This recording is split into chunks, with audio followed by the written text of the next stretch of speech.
चलिए जानते हैं बिहार के हर जिला, हर क्षेत्र की फटाफट बड़ी खबरों को केवल 10 मिनट में। तो वीडियो को लाइक करके चैनल को सब्सक्राइब जरूर कर दें। बिहार सरकार ने सिंचाई के लिए डीजल अनुदान की राशि बढ़ाने का निर्णय लिया है। अब प्रति लीटर 10 रुपए अतिरिक्त सब्सिडी सीधे किसानों के बैंक खातों में भेजी जाएगी।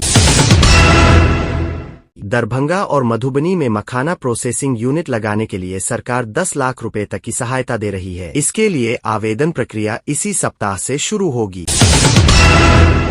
रबी की फसलों को देखते हुए गंडक और कोसी नहर प्रणालियों की सफाई का अभियान शुरू किया गया है, ताकि अंतिम छोर टेलर एंड तक पानी पहुंच सके। अब राशन कार्ड धारकों के लिए आयुष्मान कार्ड बनवाना अनिवार्य कर दिया गया है। जिन परिवारों ने आधार सीडिंग नहीं कराई है, उनका राशन रोका जा सकता है।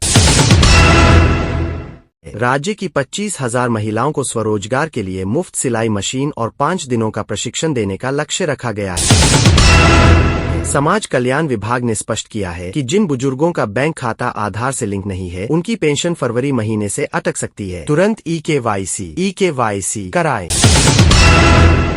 पटना से हावड़ा के बीच एक और वंदे भारत एक्सप्रेस चलाने की तैयारी है। इसका ट्रायल रन अगले महीने के अंत तक संभावित है। राजधानी पटना के प्रमुख चौराहों पर 50 नए स्मार्ट सिग्नल लगाए गए हैं, जो ट्रैफिक के दबाव को देखकर खुद समय तय करेंगे। मुजफ्फरपुर और भागलपुर की सड़कों पर अवैध रूप से चल रहे व्यावसायिक वाहनों के खिलाफ परिवहन विभाग ने ऑपरेशन क्लीन शुरू किया है। उत्तर बिहार के जिलों में पछुआ हवाओं के कारण कनकनी बढ़ गई है। मौसम विभाग ने अगले 72 घंटों के लिए येलो अलर्ट जारी किया है। गया और मुजफ्फरपुर में AQI का स्तर 300 के पार पहुंच गया है। नगर निगम ने निर्माण कार्यों पर धूल नियंत्रण के कड़े निर्देश दिए हैं। बाजार और व्यापार। वैश्विक संकेतों के चलते सोने के भाव में 400 रुपए की गिरावट आई है, जबकि चांदी स्थिर बनी हुई है। पटना के आसपास रिंग रोड के किनारे जमीनों की रजिस्ट्री में 15% की बढ़ोतरी देखी गई है।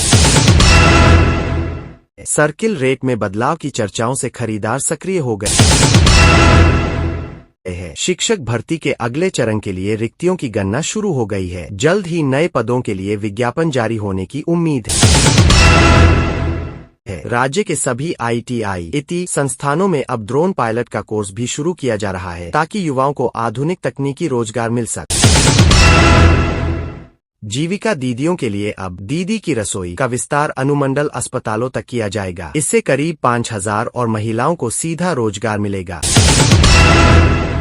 स्नातक पास छात्राओं के बैंक खातों में 50,000 रुपए की प्रोत्साहन राशि भेजने की प्रक्रिया में तेजी लाई गई है। पेंडिंग आवेदकों को 15 फरवरी तक सुधार का मौका दिया गया है। बिहार के सीमांचल क्षेत्र में मक्का सुखाने के लिए बड़े स्तर पर ड्रायर मशीनें सब्सिडी पर उपलब्ध कराई जा रही है। सरकार 50% तक का अनुदान दे रही है। पशुपालकों के लिए अब गाय और भैंस का बीमा कराना और आसान होगा। पंचायत स्तर पर लगने वाले शिविरों में ही ऑन द स्पॉट बीमा कार्ड जारी किए जा रहे हैं। गंगा किनारे के जिलों में जैविक खेती करने वाले किसानों को मुफ्त बीज और जैविक खाद के किट वितरित किए जा रहे हैं। जमीन सर्वे के दौरान वंशावली बनाने के नियमों को और सरल किया गया है। अब स्वघोषणा पत्र के आधार पर भी कई दस्तावेज मान्य होंगे, ताकि जनता को अंचल कार्यालयों के चक्कर न काटने पड़े। बिहार के सभी 38 जिलों में साइबर थानों ने काम करना शुरू कर दिया है। ठगी होने के 1 घंटे के भीतर हेल्पलाइन नंबर 1930 पर कॉल करने से पैसा रिकवर होने की संभावना बढ़ गई है। सोन नदी और गंडक में अवैध बालू खनन रोकने के लिए अब ड्रोन कैमरों से निगरानी की जा रही है।